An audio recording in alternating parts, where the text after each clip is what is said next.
अस्सलाम वालेकुम व्यूवर्स। उम्मीद है आप सब खैरियत से होंगे। आज की मेरी वीडियो एलिफेंट ईयर प्लांट के बारे में है और मैं आपसे इसके बारे में कुछ इन्फॉर्मेशन शेयर करूंगी। मैंने इस प्लांट को एक छोटे पॉट में लगाया हुआ है और इसको मैं एक बड़े प्लांट पॉट में अब शिफ्ट करना चाह रही हूँ। एलिफेंट ईयर प्लांट जो है वो बहुत इजी टू ग्रो प्लांट है और इसको आप डिवीजन के ज़रिए बहुत आसानी से नए प्लांट में तब्दील कर सकते हैं। इस प्लांट को मैं छोटे पॉट में से निकालूंगी।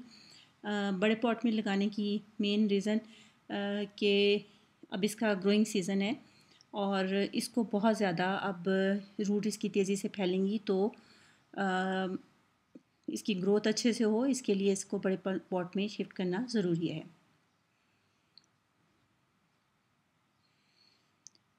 इसकी आप रूट्स देखें कितने अच्छे से जो है फैल रही हैं। कोकोपीट में इसको मैंने लगाया हुआ है।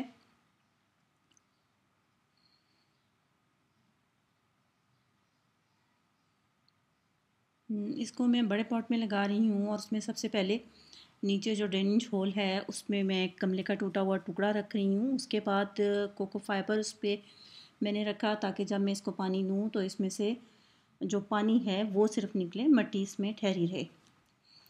इसको अच्छे से मिट्टी से फिल कर लेंगे। आप इसकी प्रोपगेशन जो है वो साल में कभी भी कर सकते हैं, लेकिन जो ग्रोइंग सीज़न है या रेनी सीज़न होगा उसमें इसकी ग्रोथ बहुत अच्छे से होती है और ये तेज़ी से फैलता है। अब रेनी सीज़न शुरू होने वाला है तो अगर आपके पास कोई प्लांट एलिफेंट ईयर प्लांट है तो आप उसको डिवाइड करके डिफरेंट पॉट में लगा सकते हैं। ये देखिए, इसको मैं कोकोपीट से अलहदा कर लूँगी और अगर मैं इसको ऐसे भी लगाना चाहूँ तो ये ऐसे भी अच्छे से सरवाइव करेगा। लेकिन इसको मैं थोड़ा सा फासले के साथ लगाऊंगी ताकि इसकी रूट्स जो हैं, रूट ट्यूबर जो है वो जब फैले तो उसको अच्छी सी जगह मिले और मेरे पास एक ज़्यादा हेल्दी जो है प्लांट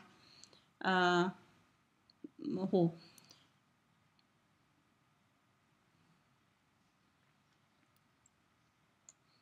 ये देखिए, ये इसका ट्यूबर टूट गया है। इस ट्यूबर को भी मैं अलहदा से लगा दूंगी और जो ऊपर वाला हिस्सा है उसको भी मैं अलहदा लगा दूंगी और ये दोनों जो हैं नए एक प्लांट स्टार्ट हो जाएगा। ये इसको मैंने अलहदा कर लिया। अगर आपके पास ऐसा कोई प्लांट है तो आप चाहें तो उसको एक नए अलहदा गमले में भी लगा सकते हैं। मैं इसको इसी एक ही पॉट में लगाऊंगी क्योंकि मुझे ये बुशियर सा जो प्लांट है वो पसंद है। इसके लिए एलिफेंट ईयर प्लांट के लिए वेल ड्रेन्ड सॉइल चाहिए और इसको हम धूप में भी आउटडोर भी इसको लगा सकते हैं, लेकिन तेज़ धूप जो है वो इसके पत्ते उससे बर्न हो सकते हैं। इसको अगर आप शेड में रखेंगे या इसको फ़िल्टर लाइट देंगे तो इसके जो पत्ते हैं वो ज़्यादा खूबसूरत ग्रीन कलर के आपको मिलेंगे। सितंबर के महीने में इसमें बहुत खूबसूरत येलो कलर के फूल लगते हैं। ये देखिए, ये टूटा हुआ है, इसको भी मैं अलहदा से लगा रही हूँ।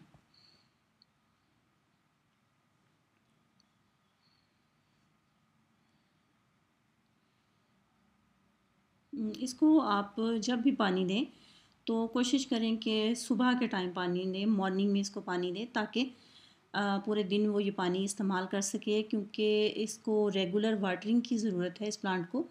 लेकिन अगर आप इसको शाम के टाइम पानी देंगे तो ये पानी को उस तरीके से इस्तेमाल नहीं कर सकेगा और इसके लिए नुकसानदेह भी हो सकता है।